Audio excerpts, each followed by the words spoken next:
Parisiens, parisiennes, bonsoir à tous et encore à tous.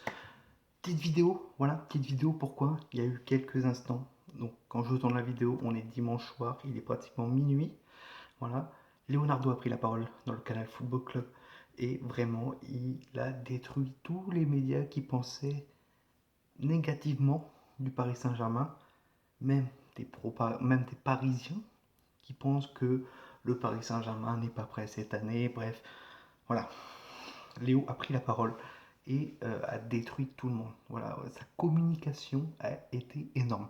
Alors, certaines personnes diront oui, il a peut-être exagéré et tout, etc. Non, non, non, non, non. Léo a remis les choses dans l'ordre. A remis les choses dans l'ordre. Tout d'abord, il a pensé à la Ligue des Champions. Voilà. Que quand le Paris Saint-Germain arrive à ce moment-là de janvier-février, on parle toujours Ligue des Champions, Ligue des Champions, Ligue des Champions. Est-ce que le Paris Saint-Germain peut gagner la Ligue des Champions? Est-ce que le Paris Saint-Germain va passer face à son adversaire en huitième de finale? Il a dit que les médias en faisaient trop, pensaient trop négativement du Paris Saint-Germain en Ligue des Champions. Et si le Paris Saint-Germain a cette équipe-là, voilà, c'est aussi grâce au Qatar. Mais si à cette équipe-là, s'ils donnent ce jeu-là, s'ils font vibrer la France, c'est pour ce grand pays qu'est la France. Et donc l'objectif du Paris Saint-Germain, c'est de gagner la Ligue des Champions, mais remettre le championnat de la Ligue 1, le championnat de France, dans le haut du classement des meilleurs championnats, voilà, et qu'ils font ça pour la France. Donc c'était la première chose que Léo a dit au niveau Ligue des Champions. Voilà. Ensuite, il a parlé du cas Neymar, en disant que Neymar était très heureux au Paris Saint-Germain, que Neymar est actuellement en forme avec le Paris Saint-Germain, même s'il s'est blessé face à Montpellier, et que Neymar est fantastique. Voilà, que Neymar et Mbappé sont fantastiques.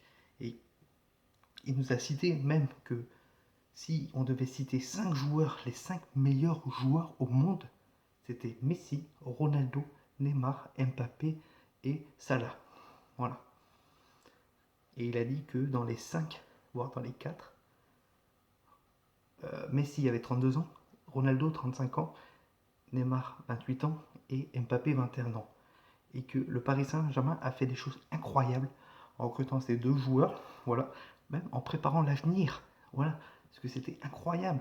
Donc les Français, les médias français devraient être contents d'avoir ces deux joueurs en France, quoi, au lieu de les critiquer.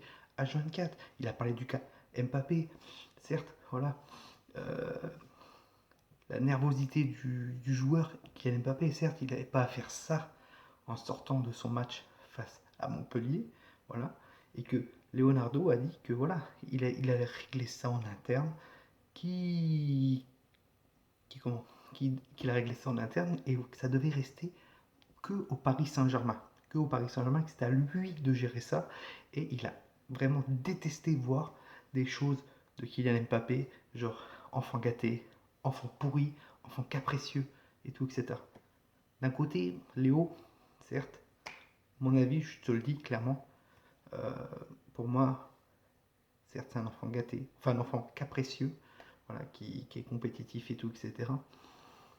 Mais Léo a vraiment accentué sur sa communication en disant que voilà, il faut pas qu'on voit ça en France, faut pas qu'on voit ça dans les médias, parce qu'on rejette une mauvaise image du Paris Saint-Germain, alors que le Paris Saint-Germain veut tout faire pour la France. Donc c'est ce que Leonardo a voulu nous faire dire.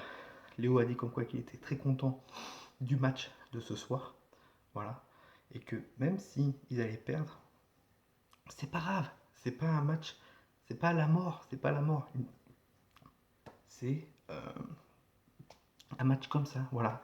S'ils le perdent, ben, ils font mieux l'année prochaine, voilà. Pareil pour le match de Ligue des Champions. Si face à Dortmund, ils perdent au match aller ou au match retour, ben, c'est pas la mort, ben, on recommencera l'année prochaine ou l'année prochaine. Et ça, je suis pas trop d'accord avec Léo parce que ça fait des années qu'on dit on recommence l'année prochaine, mais on n'avance pas, Léo. Donc voilà. Euh, pour moi, face à Dortmund, déjà le petit Brantleux est absent pendant 4 semaines, je crois, donc ne pourra pas jouer. Donc voilà, Royce est pas là. Donc déjà, deux épines en moins du pied. Après, ne nous enflammons pas. d'accord? Ne nous enflammons pas. Donc bon, voilà. Si vous voulez voir l'interview de Leonardo sur le canal Football Club, tout sera sur ma page Instagram et Facebook, le Journal de Paname. Donc voilà, je vous invite à aller la voir. Instagram, le Journal de Paname, Facebook, pareil, le Journal de Paname. Donc voilà, si vous n'êtes pas abonné à la chaîne, n'hésitez pas à vous abonner, d'activer la cloche. Voilà, comme ça vous aurez une notification quand une de mes vidéos sortira. Et dites-moi en commentaire vous ce que vous avez pensé de l'interview de Leonardo. Ça m'intéresse, argumenter, voilà, ce que vous êtes d'accord avec lui, ce que vous n'êtes pas d'accord avec lui. Donc voilà, passez une très très bonne fin de soirée à tous. C'était Tono. On se retrouve prochainement pour une prochaine vidéo. Ici c'est Paris et Paris, c'est magique.